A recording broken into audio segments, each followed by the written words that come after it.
What's up, YouTube? So I'm back with another video today. Today we're going to do a tutorial on a high bald fade. To start off with this bald fade, I go in and I start brushing his hair into the direction that it grows. My guy did say he wanted it low on the top, lower than what I normally do, so we're going to make sure I do that for him. So to start off with this fade, I'm going to start off by putting in my bald guideline. I'm going to place this bald guideline all the way around his head, and I'm going to make sure that this line is super neat and super clean because it will set the tone for the rest of my fade. Setting in this bald guideline with the clippers will in return make the fade come out a lot easier. This bald guideline will come out way easier than it would if you were setting this in with the trimmers, as if you were lining up the front of his head. So I feel like starting off with the clippers facing this way is perfect for beginner barbers. So once you get done placing in this bald guideline with the clippers, you're gonna go behind it with the trimmers just to get all the hair to the desired length and to create a gradient. So with the trimmers, you're not gonna go all the way up to that bald guideline. I might, but you shouldn't. Don't go all the way up to that bald guideline because that's just like setting it in with the trimmers.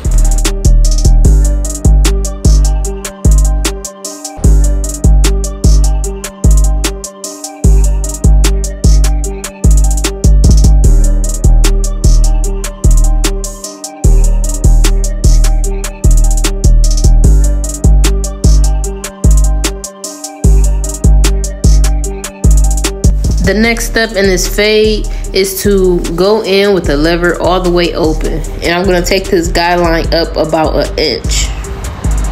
Making sure I make multiple passes so that I know that every piece of hair is to the desired length.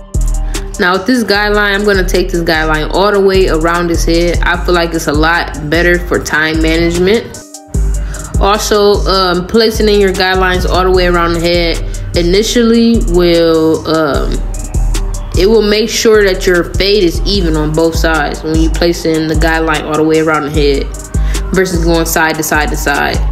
Because once you fade out one side and then you try to go to the other side and put the guideline in, you're not even going to know where you put that guideline because the other side is already faded.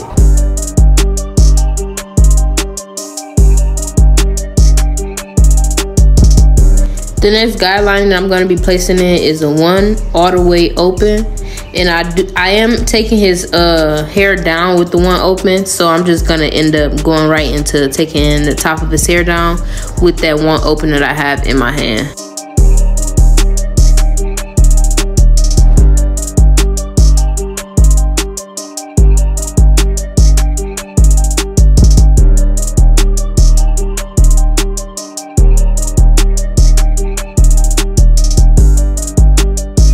So my guy does have light spots at the top, and he also has a cowlick right there, which is what I am brushing to the side. But he has a few light spots up top, so you're gonna see me taking down his hair, but not taking it all down. Like I'm taking it down kind of in sections, because it's like some of the areas that are light, I want to keep them the same length that they are, and then just soften up the rest of his hair.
So to begin the fade, I start off with my lever all the way closed and I begin flicking out at that bald guideline.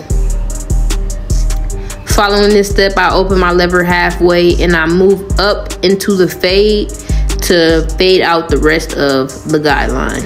As you can see, the line pretty much came out. Now I'm just gonna have to go behind it and do some detail work. Opening my blade, the further I go into the fade. Closing my blade, the closer to that bald guideline that I get. Making sure that I flick out and go through his hair multiple times to make sure that every piece of hair is to the desired length. You want to make sure you're using your corners when you are doing detail work. It's like when you see a dark spot, do not go into that dark spot with your whole blade, because then you will be touching pieces of hairs that you don't need to touch. You just need to go for that one piece of hair, and that's why you use your corners. So right here I have my zero guard on, and I'm sure it's all the way closed, and I'm flicking out at that line. Or no, I have it halfway open right here, and I'm flicking out at that line to soften it up to come behind it with it all the way closed.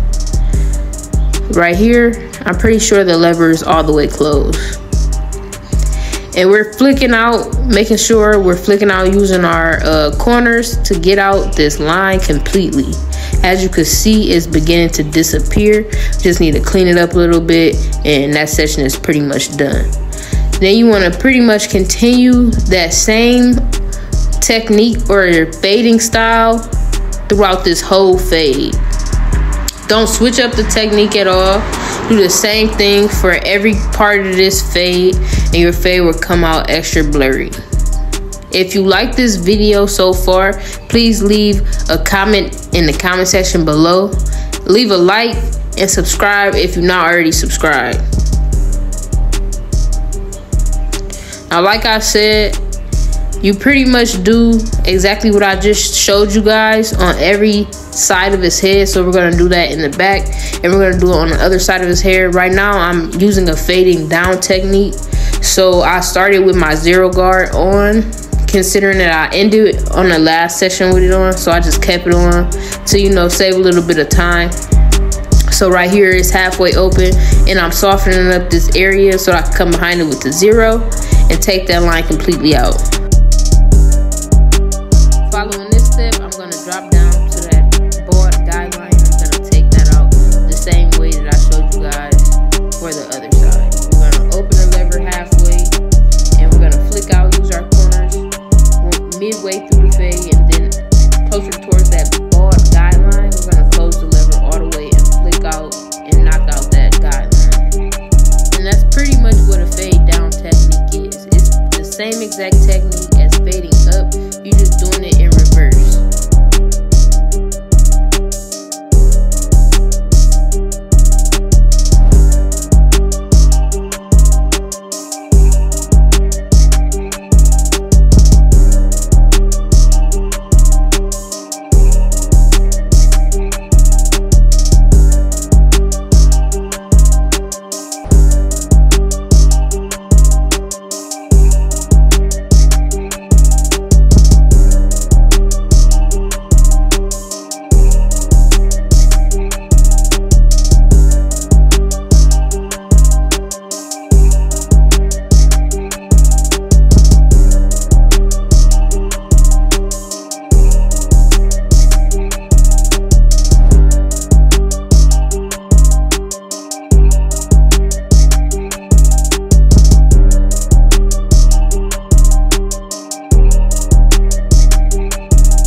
where'd you find this?